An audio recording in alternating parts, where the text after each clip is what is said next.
Här är min absoluta favorit i vår hudvårdsserie. Det är vår Facial Oil.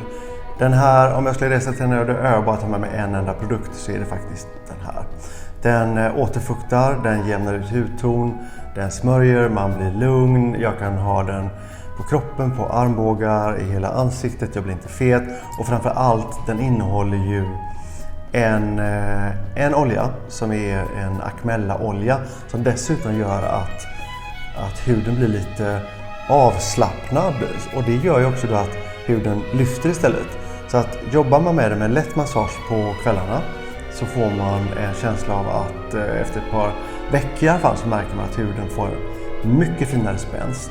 Du får ett litet lyft i huden, och den här yttorrheten som kan uppstå ibland, särskilt i årstidsväxlingar, den får man bort med vår ansiktsolja också.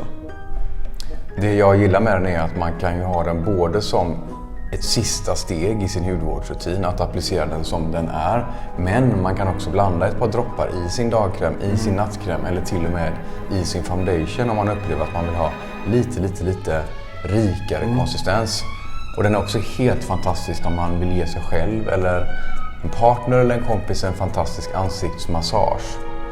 Och någonting som jag kanske uppskattar mest med den, är att den innehåller flytande chiasmör. Just det. Som ger en liten, nästan som en samhällskänsla till huden. Ja, velvet. Så precis som du sa där tidigare, man upplever inte att huden blir fet. Nej. Utan man blir bara huden blir väldigt följsam och elastisk och återfuktad på djupet.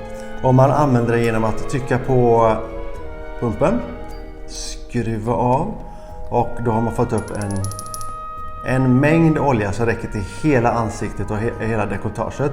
Vill man ha lite mindre så trycker man bara så att man får droppvis. Den är jättedryg. Så att använd hellre lite mindre och öka på än att du tar för mycket med en gång, för den håller väldigt länge.